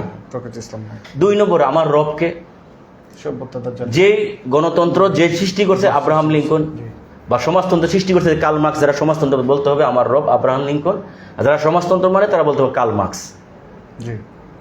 যদি ইসলাম থাকতো তাহলে আমি বলতাম আমার দিন ইসলাম, আমার রব আল্লাহ। তাহলে পৃথিবীর 1 ইঞ্চি জায়গায় কিন্তু এই আল্লাহর বিধান বা আল্লাহর দিন প্রতিষ্ঠিত নাই। সমস্ত দুনিয়ার থেকে তারা, পৃথিবীর ইতিহাসে এর আগে কখনো এটা হয় নাই, এই প্রথম হয়েছে। এই সমস্ত দুনিয়া থেকে আল্লাহর দিন উঠে নিয়ে গণতন্ত্র, সমাজতন্ত্র, রাজতন্ত্র, একনায়কত্ব অর্থাৎ মানুষের তৈরি আইন বিধান তারা প্রতিষ্ঠা করছে। এখন এই যে দাজ্জাল নিজেকে রব দাবি করবে, নিজেকে প্রভু, যেমন ফেরাউন নমরুদের ঘটনা আমরা জানি, তারা কি কখনো নিজেকে আল্লাহ দাবি করছে? বলছে আমরা প্রভু হিসাবে মানো, মানে তোমরা আমাকে আইনদাতা বিধানদাতা হিসাবে মানো। ঠিক দাজ্জাল বর্তমান ইহুদি খ্রিস্টান সভ্যতা, তারা বলতেছে পৃথিবীতে আইনদাতা বিধানদাতা তাদেরকে মানতে হবে, আল্লাহকে নয়। হে মুসলমান, তুমি যত পারো মসজিদে যাও, যত পারো লাম্পা পাঞ্জাবি রাখো, যত পারো বড় বড় তসবির দানা টিপা, আমার কোনো আপত্তি নাই, রাষ্ট্রীয় জীবনে তোমার আল্লাহর হুকুম প্রতিষ্ঠা করতে আসবা না। এই হিন্দু, তুমি যত পারো মন্দিরে যাও, গেরুয়া বসন পরে তুমি যত পারো মন্দিরে উপাসনা করো, আমার আপত্তি নেই, রাষ্ট্রীয় জীবনে তোমার ভগবানের হুকুম প্রতিষ্ঠা করতে আসবা না, ইত্যাদি সকল ধর্মের লোকদেরকে সতর্ক করে দিছে। অর্থাৎ হুকুমের জায়গায় আসা যাবে না, হুকুমের জায়গায় আসা যাবে না। তাহলে এই দাজ্জাল নিজেকে রব বলে দাবি করবে এবং ইহুদি এবং মুনাফিকরা তাকে অনুসরণ করবে। খেয়াল করেন এই জায়গাটাতে। 3 নম্বর হলো আরেকটা হাদিস, দাজ্জালের গতি হবে অতি দ্রুত, সে বায়ু তাড়িত মেঘের মতন আকাশ দিয়ে উড়ে চলবে। একটা দানব যদি আকাশ দিয়ে উড়ে যায়, একটুকরো মেঘের মতন দেখা যাবে কেন? যেহেতু তার বাহনের পা পৃথিবীর এই প্রান্তে আর এক প্রান্তে থাকে। যুক্তির ক্ষেত্রে বোঝেন আপনি, যদি একটা দানবরে আপনার দানবে হয় তাহলে একটুকরো মেঘের মতন দেখা যাবে কেন? এটার মানে হলো 1400 বছর আগে আল্লাহ রাসূল যদি বলতেন, রাসূলুল্লাহ সাহাবাদের সাথে যে এখন যে বিমান নামের একটা বর্তমানে আমরা দেখতে আসি, আকাশ দিয়ে উড়লে একটুকরো মেঘের মতন দেখা যায়, সাহাবাদেরকে যদি বলতেন এই বিমান নামের একটা যন্ত্র দাজ্জাল আবিষ্কার করবে, আকাশ দিয়ে উড়ে বেড়াবে, দেখতে একটুকরো মেঘের মতন দেখা যাবে। কিন্তু রাসূলুল্লাহ সাহাবারা বুঝবেন না দেখা এটাকে তার একটা বস্তুর সাথে তুলনা করছেন। দাজ্জালের গতি এত বায়ুতাড়িত মেঘের মতন, দেখতে একটুকরো মেঘের মতন দেখা যাবে। এর প্রমাণিত হয়ে গেল এখানে। তাহলে এই যে 3, 4 দাজ্জাল আদেশে আকাশ থেকে বৃষ্টি বর্ষণ হবে।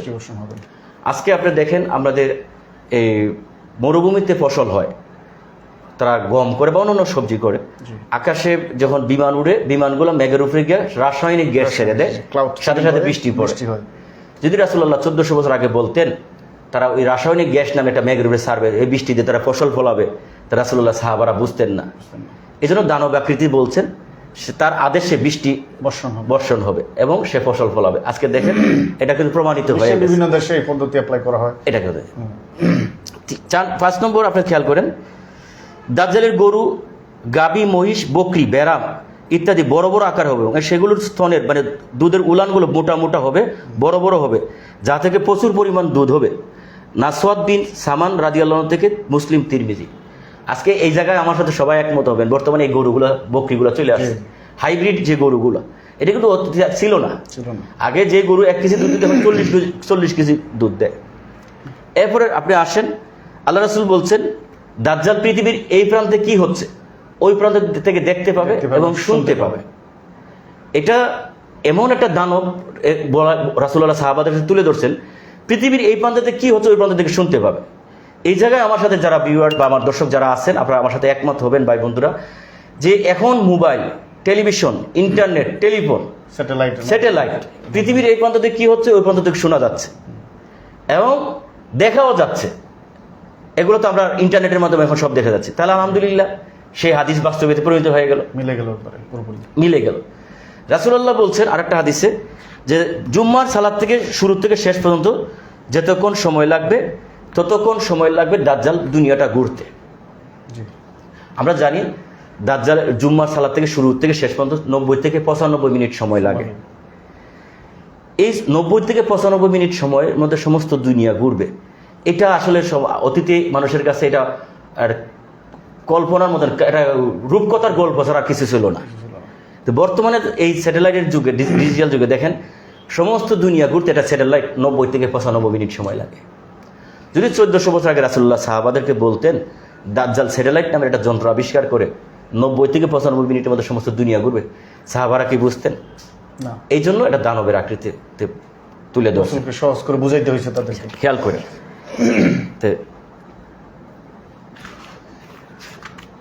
দাজ্জাল আদেশ করবে মাটির নিচের সম্পদ উঠে আসবে এবং সেটা তাকে যে অনুসরণ করবে তাদের সেই খাতে ব্যবহার করবে এবং তাকে যারা রব মানবে তাদেরকে খুব কষ্ট দিবে। আজকে দেখেন আজকে তেল, গ্যাস, আপনার খনিজ সম্পদ তারা তাদের ইয়েতে আবিষ্কার করে তারা উত্তোলন করতেছে, তাদের কাছে ব্যবহৃত করতে আছে। যেখানে তাদেরকে রব মানতে তাদেরকে দিচ্ছে, যারা তাদের আইন কানুন তাদের দ্বন্দ্ববিধি মানছে না তাদেরকে কিন্তু দিচ্ছে না। তো এই দাজ্জাল সম্পর্কে আসলে আমি লাইভের মধ্যে তো এত অনেকগুলো হাদিস আছে। আমি সম্মানিত আমার ভাই বোনদের, যারা আমার কুমিল্লার অঞ্চলে যারা আমার ভিউয়ার আছেন, আপনাদের অনুরোধ করব আমাদের দাজ্জাল ইহুদি খ্রিস্টান সভ্যতা বইটা আপনারা পড়ে নেবেন এবং আমাদের ইউটিউবে দাজ্জাল ইহুদি খ্রিস্টান সভ্যতা ডকুমেন্টারি দেওয়া আছে, শুনে নেবেন। আপনাদেরকে পড়তে হবে, জানতে হবে। যদি না জানেন, না পড়েন, দাজ্জালকে চিনবেন না। আর দাজ্জালকে না চিনলে আপনাদের ভবিষ্যৎ প্রজন্ম, আপনাদের সন্তানাদের আপনারা রক্ষা করতে পারবেন না। তাই এই হলো প্রাথমিক পর্যায়ে দাজ্জালের পরিস্থিতি আমার কথা। জি, এবার আপনি বলুন। আচ্ছা জি, আমার খুব একটা প্রাসঙ্গিক প্রশ্ন, সেটা হচ্ছে হিজবুত তৌহিদ দাজ্জালকে চিহ্নিত করছে বা সভ্যতাটাকে দাজ্জাল বলছে, এর অনেকগুলো তথ্য প্রমাণ, যুক্তি, দলিল, হাদিস রেফারেন্স আপনি দিলেন। কিন্তু আমার কাছে যে প্রশ্নটা সেটা হচ্ছে, আপনারা যে বলছেন এই সংকট থেকে, দাজ্জাল থেকে বাঁচতে হলে জাতিকে ঐক্যবদ্ধ হতে হবে। আমরা তো দেখছি যে যারা বর্তমানে ধর্মের দাবিদার, আমাদের সমাজে মুফতি, মাওলানা, তারা যে ব্যাখ্যা দিচ্ছেন, হ্যাঁ, এবং আপনাদের যে ব্যাখ্যা, তারা কি এই ব্যাখ্যা কি মেনে নেবে? এবং আমি তো মনে করি ঐক্য হওয়ার পথে তাদের যে প্রধান যে বাধা, তাদের যে ইগো, এই বাধা আপনারা কিভাবে ওভারকাম করবেন? দেখেন, বিষয়টা হলো আমরা শুরু থেকে বারবার বলে আসতেছি যে বা কেন তারা আপনাদের পথে অন্তরায় হয়ে দাঁড়িয়েছে, যদি একটু ব্যাখ্যা। আমরা তাদের ভুলগুলো তুলে ধরছি, তারা কিন্তু আমরা তাদেরকে অবজ্ঞা করতেছি না, অমূল্যায়ন করতেছি না। একজন মুসলমান আর একটা দেশে নির্যাতিত হলে প্রত্যেকটা মুসলমানের কষ্ট লাগে। আপনার যেমন কষ্ট লাগে, আমারও কষ্ট লাগে, প্রত্যেকটা মুসলমানের কষ্ট লাগতেছে। হ্যাঁ, আমরা তাদের এই কষ্টটার থেকে তারা ব্যতীত হয়ে তারা বাইতুল মুকাররমের সামনে যাচ্ছেন, বড় বড় রাস্তাঘাট অবরোধ করতেছেন, বিভিন্ন শহর, বিভাগীয় শহর, জেলা শহর, থানা শহর, অর্থাৎ গাঁও গ্রাম পর্যন্ত দেখছি আবার ফিলিস্তিনি ইস্যুতে তারা মিছিল করছেন। এটা আমরা বিগত আমার বুঝমান থেকে আমি আজকে 30 বছর যাবৎ বা 30-35 বছর দেখে আসতেছি। আমি এটাকে অবজ্ঞা করতেছি না, শ্রদ্ধা করতেছি, মূল্যায়ন করতেছি। আমি কিন্তু তাদেরকে ইনসাল্ট করতেছি না, যেটা করে। কিন্তু এটা দিয়ে সমাধান হবে না। আমাদের কথা হলো, আমাদের মাননীয় ইমাম হুসাইন মোহাম্মদ সেলিম উনি কিন্তু বারবার এই কথা বলতেছেন যে এটা দিয়ে সমাধান আপনারা দিন দিন দেখতে আছেন। আপনারা যদি একটু মিলান, 91-তে আপনারা আন্দোলন করছেন ইরাকের বুশের বিরুদ্ধে, ইরাককে কি রক্ষা করতে পারছি আমরা? না, কম দোয়া করছি। রাসূলুল্লাহ বারবার বলছেন প্রচেষ্টাহীন দোয়া আল্লাহ কবুল করেন না, এর বিপরীত হয়। এরপর আপনি আফগানিস্তান সময় আমরা কি কম আন্দোলন করছি? আমরা কি আফগানিস্তান রক্ষা করতে পারছি? সিরিয়ার সময় আমরা কি কম আন্দোলন করছি? সিরিয়াকে রক্ষা করতে পারছি? লিবিয়ার সময় আমরা কম আন্দোলন করছি, লিবিয়াকে রক্ষা করতে পারছি? যখন ইরাককে লাস্ট ফাইনালি যখন হামলা করে ধ্বংস করা দেওয়া হয়, তখন কি আমরা রক্ষা করতে পারছি? আমরা কাশ্মীরের কথা, মায়ানমারের কথা কেউ রক্ষা করতে পারি না। আমি সম্মানিত আলেমদেরকে বলবো, আমি শ্রদ্ধার সহিত ওনার সাথে কথা বলবো, আপনার এটা হিসাবটা মিলাইতে হবে, আপনাদের অহংকারকে ত্যাগ করতে হবে। আমি আপনাদের প্রচেষ্টাকে শ্রদ্ধা করি, সম্মান করি, মূল্যায়ন করি। আপনাদেরকে এই হিসাবটা মিলাইতে হবে যে আপনারা এই এত বছর যাবৎ অনেক মিছিল মিটিং করছেন, কিন্তু লাস্ট পর্যন্ত আপনারা আবার গড়ে এসে শুয়ে পড়ছেন, আবার ভুলে গেছেন, আবার নতুন আবার করে একটা ইস্যু আছে, আবার নতুন করে শুরু করছে। এইভাবে কিন্তু দিনকাল পার হচ্ছে, আর আস্তে আস্তে মুসলমান ভূখণ্ডগুলো শেষ হয়ে যাচ্ছে, মুসলিম রাষ্ট্রগুলো বিনাশ হয়ে যাচ্ছে। এখন আমি আপনাদেরকে আপনারা জানেন, আপনাদেরকে বলবো, আল্লাহ আপনারা কোরআনে আল্লাহ নিজে বলতেছেন, আমার এমন কোনো জনপদ নাই, এমন কোনো মানুষ নাই তাহির সুরে চিৎকার করতেছেন, হে আল্লাহ তোমার পক্ষ থেকে একজন মনোনীত বান্দা পাঠাও আমাদের উদ্ধার করার জন্য। তো আপনারা জনজনে আলাদা আলাদা রাষ্ট্রে রাষ্ট্রে কিন্তু আপনারা এটা পারবেন না, আপনারা কিন্তু এই ছত্রভঙ্গভাবে এটা পারবেন না। এই দাজ্জালের বিরুদ্ধে আল্লাহ রাসূল নিজে বলছেন এটা স্বয়ং আল্লাহকে হস্তক্ষেপ করতে হবে, না হলে আমরা টোটাল মানব জাতি এক হইলেও কিন্তু এই দানবকে কিছু করতে পারবো না। দেখেন তাদের 40,000 পারমাণবিক bomb, atom bomb, hydrogen bomb, Napham bomb, এমন এমন পারমাণবিক বোম আছে পৃথিবী ধ্বংস করতে পারে।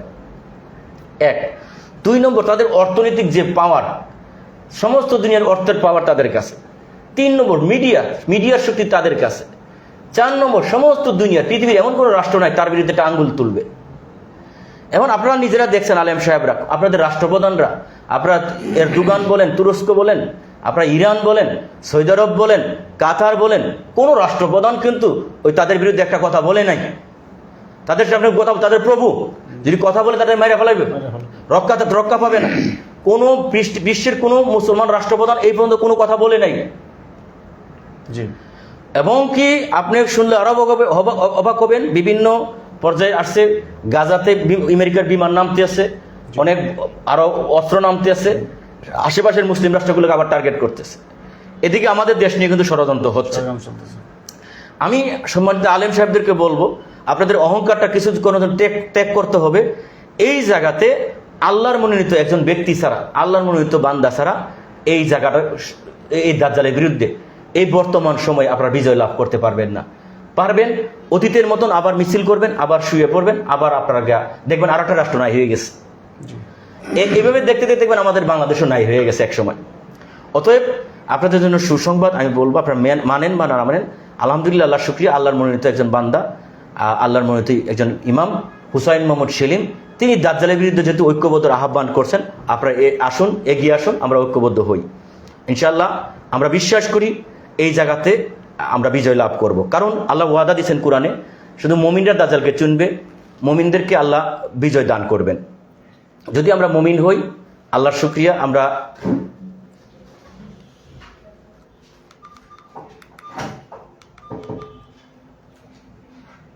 আমরা বিজয় লাভ করতে পারবো। তো এই হলো আমার কথা। আমি আহ্বান করব সম্মানিত আলেম সাহেবদের প্রতি এবং আমাদের অন্যান্য মুসলমান জাতি যারা নিপীড়িত নির্যাতিত, আমি আপনাদেরকে আহ্বান করতেছি, আপনারা ঐক্যবদ্ধ হন দাজ্জালের বিরুদ্ধে। দাজ্জালের বিরুদ্ধে ঐক্যবদ্ধ হওয়ার প্রথম শর্ত হলো আপনাদেরকে স্বীকৃতি দিতে হবে লা ইলাহা ইল্লাল্লাহ, আল্লাহর হুকুম ছাড়া কারো হুকুম মানব না। 2 নম্বর স্বীকৃতি আপনাকে মুমিন হতে হবে। মুমিন কারা? আমি যেটা বললাম, সত্যনিষ্ঠ তারাই মুমিন যারা আল্লাহ রাসূলের প্রতি ঈমান আনে। কোন ঈমান? যেখানে আল্লাহ রাসূলের হুকুম আছে, আদেশ আছে, এখানে কারো কথা কারো হুকুম মানব না। এবং এই হুকুম প্রতিষ্ঠার জন্য নিজেদের জীবন এবং সম্পদ আল্লাহ রাস্তা, মানে মানবতার কল্যাণে উৎসর্গ করে যারা জিহাদ করবে তারাই সত্যনিষ্ঠ মুমিন। যখন আপনারা মুমিন হবেন, আপনারা এই দাজ্জালকে চিনতে পারবেন এবং আপনারা এই সমস্ত দুনিয়া, যত বড় শক্তিশালী হোক দাজ্জাল, যত তার পারমাণবিক বোমা থাকুক, যত তার ইকোনমিক তারা থাকুক, যত তার মিডিয়া শক্তি থাকুক, ইনশাল্লাহ আমাদের দৃঢ় বিশ্বাস, আমরা হিজবুত্তহিদে বিশ্বাস করি 1400 বছর আগের যেমন রাসূলুল্লাহ সাহাবারা রোম আর পারস্যকে এট এ টাইমে বিনাশ করে অর্ধ দুনিয়া যেমন ইসলাম প্রতিষ্ঠা করতে পারছেন, আমরা হিজবুত্তহিদ এই কথাটা বিশ্বাস করি। যদি আপনারা আমাদের সাথে ঐক্যবদ্ধ হন, আপনারা মুমিন হন, ইনশাআল্লাহ দাজ্জাল যত বড় শক্তিশালী হোক, এই দাজ্জালকে পরাজিত করা অসম্ভব না। কারণ স্বয়ং আল্লাহ এখানে হেল্প করবেন, আল্লাহ সাহায্য করবেন। এই হলো আমার কথা, হলো আলেম সাহেবদের প্রতি আর কি।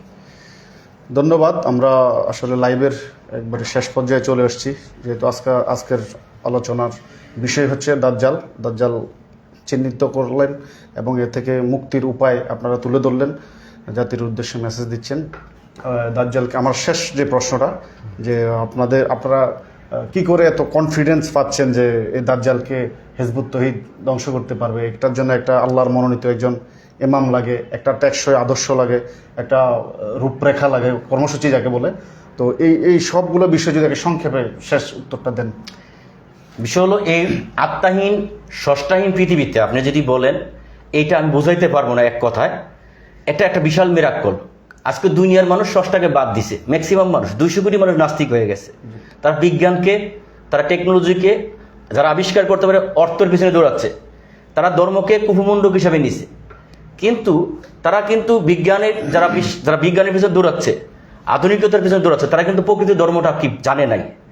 তারা পৃথিবীতে যেটা দেখতে আছে বিকৃত একটা ধর্ম, এটার ফল বিকৃত ধর্মের বিকৃত ফল। আপনি যদি হাজার চেষ্টা করে নিম গাছে কি আম ধরাইতে পারবেন না? নিম গাছে নিম ধরবে। তো আম গাছের সুমিষ্ট ফলটা তারা দেখে নাই।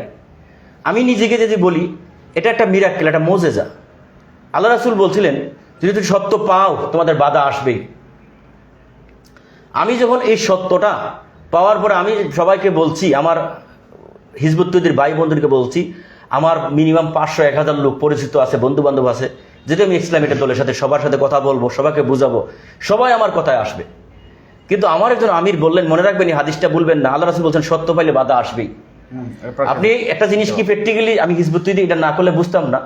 আমি যাওয়ার সাথে সাথে, কারণ আমার বিশ্বাস ছিল, কনফিডেন্স ছিল, আমি কোরআনের কথা বলতেছি, একটা কথাও কোরআনের বাইরে নাই, আল্লাহর কথা বলতেছি, হাদিসের কথা বলতেছি, রাসূলুল্লাহর কথা বলতেছি, কোনো কারো মন গড়া কথা বলতেছি না।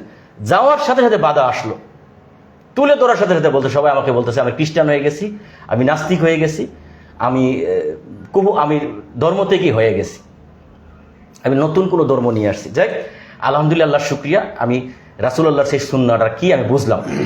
এবং রাসূলুল্লাহ বলছেন এই যদি এই কালিমার কথা বলো, আমার যা হয়েছে তোমাদের তা হয়েছে। আলহামদুলিল্লাহ, সেই নির্যাতনের শিকার আমি হয়েছি। আমি কয়েকবার, আপনি জানেন, আমি হামলার শিকার হয়েছি, আমি কয়েকবার আমি আহত হইয়া আমি হসপিটাল ছিলাম, আপনি জানেন। এটা আমার বেলা না, আমি ম্যাক্সিমাম আমাদের হিজবুত তৌহিদের ভাই বোনদের বেলা।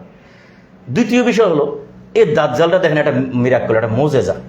এই দাজ্জালটা রাসূলুল্লাহ বলছেন এই দাজ্জালকে যারা প্রতিরোধ করবে জীবিত অবস্থায় 2 শহীদের সম্মান পাবে উহুদ এবং বদর যুদ্ধে। আমি আমার মা, ভাই, বোন, আত্মীয় স্বজন, বন্ধু বান্ধবকে আমি কত চেষ্টা করতে আছি বোঝানোর জন্য দাজ্জাল চিনে, কিন্তু তারা চিনাইতে পারতেছি না। কিন্তু আমি স্পষ্ট চিনতে আছি, দেখতে আছি, বুঝতে আছি। 2, এই দাজ্জাল প্রতিরোধকারীরা 2 শহীদের সম্মান পাচ্ছে কিনা উহুদ এবং বদর যুদ্ধে। আল্লাহ তাআলা ইমামুজ্জামান থাকা অবস্থায় এই মিরাক্কেলটা মুজাজা ঘটিয়ে দিলেন। কিভাবে? আমাদের ভাই বোনরা যারা মারা যাচ্ছে, অ্যাক্সিডেন্টে হোক, রোগে হোক, বা যেভাবে হোক, বিছনায় পড়ে হোক, যেভাবে মারা যাচ্ছে, মৃত্যুর পরে আমরা জানি প্রত্যেকটা মানুষ শরীর শক্ত হয়ে যাবে, 2 ঘন্টা পরে পচন ধরবে, একটা সময় গেলে তার কবরে গেলে তার লাশ আলাদা হয়ে যাবে, কঙ্কালগুলো আলাদা হয়ে যাবে। এটা বলে রাইগার মোটিস। বিজ্ঞান চ্যালেঞ্জ করছে প্রত্যেকটা মানুষ রাইগার মোটিস হতেই হবে। বিষয়টা বুঝাইতে পারতেছি কিনা?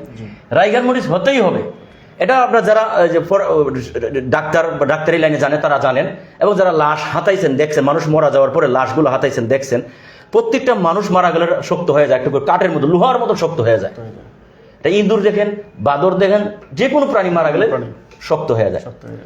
ব্যতিক্রম ঘটনা ঘটলো কি আমাদের হিজবুত তৌহিদের বেলা, আমাদের ভাই বোনরা যারা স্বাভাবিকভাবে মারা যাচ্ছে, আমাদের ভাই বোনদের 70 ঘন্টা, 17 ঘন্টা, 18 ঘন্টা, 20 ঘন্টা, 6.5 মাস পর্যন্ত কবর ভাঙ্গার পরে মেহেরপুরের ঘটনা আপনারা জানেন। আমাদের ভাই বোনদের শরীর স্বাভাবিক নরম এবং গরম, এটা জীবিত মানুষের মতন থাকে।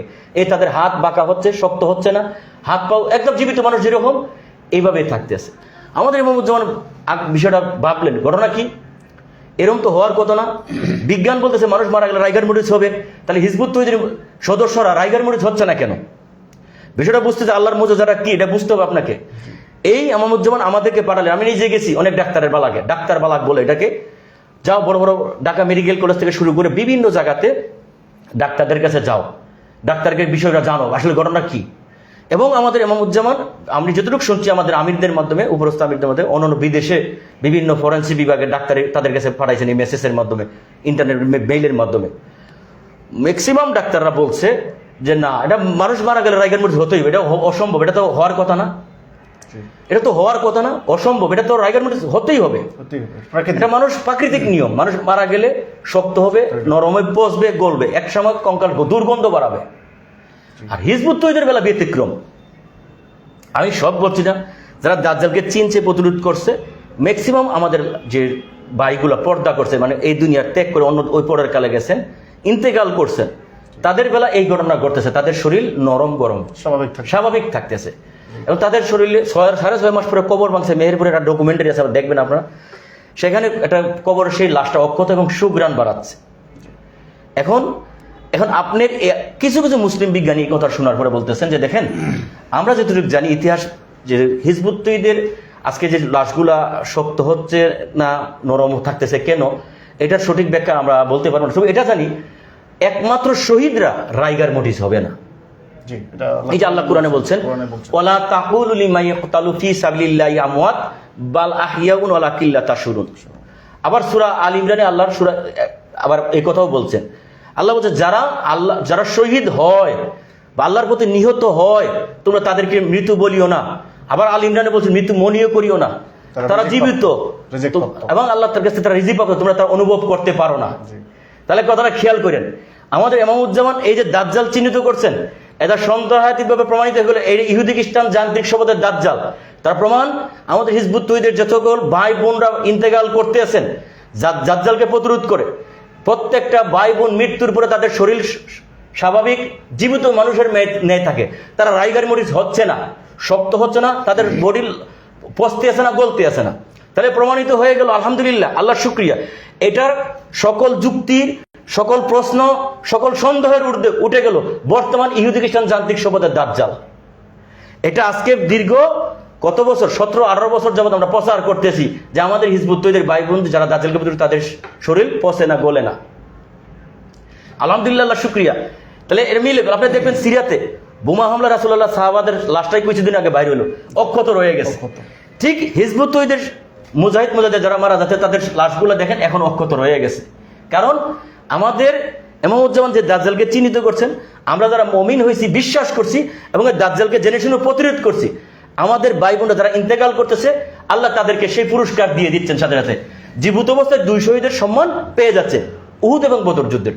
আমি আমার কুমিল্লা অঞ্চলের এবং বাংলাদেশের বাসী এবং আমার এখান থেকে আমি মুসলিমবাসীকে জানা দিতে চাচ্ছি, আপনাদের জন্য সুসংবাদ। আলহামদুলিল্লাহ, আপনারা নিজেদের অহংকার ত্যাগ করেন, নিজেদের দ্বন্দ্ব ত্যাগ করেন, নিজেদের ইগুটা বাদ দেন। নিজেরা বাঁচার জন্য হলে এখন আপনাদেরকে ভাবতে হবে, চিন্তা করতে হবে, আপনাদেরকে দাজ্জালের বিরুদ্ধে ঐক্যবদ্ধ হতেই হবে।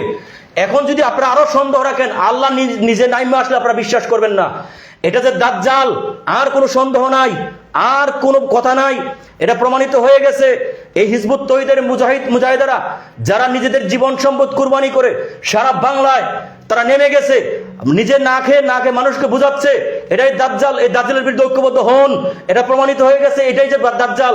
তা আসুন, এই আপনারাও আমাদের মতন সেই আখিরাতের 2 শহীদের সম্মানের মর্যাদা লাভ করুন, আমাদের সাথে ঐক্যবদ্ধ হন, দাজ্জালকে প্রতিরোধ করুন। আল্লাহ দেওয়া আপনি যেটা প্রশ্ন করছেন, আল্লাহর মনোনীত ব্যক্তি, আল্লাহ প্রেরিত মহামানব, যিনি আমাদের এই মুসলমান জাতিকে রক্ষা করার জন্য, টোটাল মানব জাতিকে রক্ষা করার জন্য, টোটাল বিশ্ববাসীকে বাঁচানোর জন্য এই দানবের হাত থেকে, এই দাজ্জালের হাত থেকে সেই মহামানব তিনি আবির্ভূত হয়ে গেছেন। তিনি আর কেউ নয়, হুসাইন মোহাম্মদ সেলিম। এই বাংলাদেশে ওনার জন্ম, এখান থেকে সারা বিশ্বে উনি শীঘ্রই সেই তৌহিদি জনতারা বের হবে, সেই দাজ্জাল প্রতিরোধকারীরা বের হবে, সেই দাজ্জাল ধ্বংসকারীরা বের হবে। সারা পৃথিবীর কোনো বাহিনী নাই এই বাহিনীর পথকে রুদ্ধ করবে ইনশাআল্লাহ। সেটা আর বেশি দেরি নয়। আমি কুমিল্লা অঞ্চলের ভাই বোনদেরকে আহ্বান করব, বাংলাদেশের মানুষকে আহ্বান করব, বিশ্বের সকল মুসলমানদেরকে আহ্বান করব, আপনারা আর ইগো রাখবেন না, অহংকার ত্যাগ করেন। হুসাইন মোহাম্মদ সেলিম সাহেবকে জানুন, হুসাইন মোহাম্মদ সেলিম সাহেবকে চিনুন। উনি কে? উনি সাধারণ মানুষ নন, উনি আপনাদেরকে রক্ষা করার জন্য আসছেন, আপনাদেরকে বাঁচানোর জন্য আসছেন। ওনার বক্তব্যগুলো যাচাই করুন, আপনার বক্তব্যগুলো শুনুন, একটা বক্তব্য ওনার ভুল পাবেন না। ওনার সামনে কোনো ভুল নেই, ওনার পিছনে কোনো ভুল নেই। 30 বছর যাবৎ হিজবুত তৌহিদ সম্পূর্ণ আল্লাহর সাহায্যপ্রাপ্ত, হিজবুত তৌহিদের ইমাম সম্পূর্ণ আল্লাহর সাহায্যপ্রাপ্ত। ওনার একটা কথা কোনো বানানো কথা না, একটা কথাও সাধারণ মানুষের কথা না, সম্পূর্ণ আল্লাহর কথা। একটু চিন্তা করেন, উনি এই কথা কোথায় পান? কে ওনাকে এই কথা দান করে? উনি কে? উনি সাধারণ মানুষ নন। একবার চিন্তা করেন, এত বড় কথা কে বলার? এই বাংলাদেশ থেকে সারা দুনিয়ার সেই প্রভাবশালী দাজ্জাল, যার বিরুদ্ধে কেউ দাঁড়াইতে পারে না, যার বিরুদ্ধে কেউ কথা বলতে পারে না, একমাত্র হুসাইন মোহাম্মদ সেলিম সারা বিশ্বের মানুষকে আহ্বান করছেন এই দাজ্জালের বিরুদ্ধে ঐক্যবদ্ধ হওয়ার জন্য। একটু ভাবেন, একটু চিন্তা করেন। আমি আপনাদেরকে আহ্বান, আমার উদারত আহ্বান, আমি আপনাদের আমরা হিজবুত তৌহিদ আপনাদের দয়া দক্ষিণা চাই না, আপনাদের বাড়িঘর চাই না, আপনাদের কাছে দান দক্ষিণা চাই না। আমরা চাই আপনারা বাঁচুন, আপনাদের সন্তানকে বাঁচান। আপনার সন্তান বাঁচলে আমার সন্তান বাঁচবে, আপনার স্ত্রীর ইজ্জত রক্ষা হলে আমার স্ত্রীর ইজ্জত রক্ষা হবে, আপনি বাঁচলে আমি বাঁচবো, আপনার ভূমি বাঁচলে আমার ভূমি বাঁচবে, আপনি না বাঁচলে আমার ভূমি বাঁচবে না। অতএব বাঁচার রাস্তা আল্লাহ দিয়ে দিছেন, সেই কর্মসূচি, সেই আদর্শ, সেটা হিজবুত তৌহিদ আল্লাহ দিয়ে দিছেন, এবং 5 দফা কর্মসূচি আল্লাহ দিয়ে দিছেন। সেই ইমাম যারা বিশ্ব মানবতা রক্ষা করতে আল্লাহর মনোনীত একজন ব্যক্তি লাগবে, সেই মহামানব আল্লাহ দান করছেন। অতএব আপনারা একটু ভাবেন, আমাদের সাথে মিশেন, আর আপনারা নিজের অহংকার ত্যাগ করেন। কারো কথা কান দিবেন না, কারো কথা অবস্থিত হবেন না। আপনারা একটু যাচাই করেন, আমাদের সাথে মিশেন। সারা বাংলাদেশের প্রত্যেকটা জেলা আমাদের অফিস আছে, প্রতিটা থানায় আমাদের শাখা আছে। এবং একবার ভাবেন, আমাদের বইগুলো পড়েন এবং অনলাইনে আমাদের মনোনীত বক্তব্যগুলো দেখেন। আল্লাহ আপনাদেরকে এই দাজ্জালকে চিনার তৌফিক দান করুক এবং দাজ্জালকে প্রতিরোধ করার হিম্মত দান করুক, এবং আপনারা যেন সেই সৌভাগ্যবান উহুদ এবং বদর যুদ্ধের 2 শহীদের সম্মানী হন, হিজবুতের সাথে ঐক্যবদ্ধ হন, সেই দোয়া করি। এবং আল্লাহর মনোনীত ইমামের সাথে ঐক্যবদ্ধ হয়ে দাজ্জালকে ধ্বংস করতে পারেন, সেই আহ্বান রেখে আমি আমার বক্তব্য এখানে শেষ করছি। আল্লাহ হাফেজ। সালামু আলাইকুম রহমতুল্লাহি ওয়া বারাকাতুহু। ধন্যবাদ আপনাকে অনেক কনফিডেন্ট মনে হয়েছে ইনশাল্লাহ, যে দাজ্জাল একটা ব্যাপক আলোচনার বিষয়। যেহেতু সাম্প্রতিক সময়ে খুব আলোচনা হচ্ছে দাজ্জাল নিয়ে, ইনশাল্লাহ আমরা আরও একদিন এই বিষয়ে লাইভে আসব। আজকে সময় ঘন্টা ফাঁস হয়েছে, ইনশাল্লাহ অন্য কোনো বিষয় নিয়ে আমরা আরও একদিন লাইভে আসব। তো দর্শকবৃন্দ, সে পর্যন্ত ভালো থাকেন, সুস্থ থাকেন। আল্লাহ হাফেজ। আসসালামু আলাইকুম।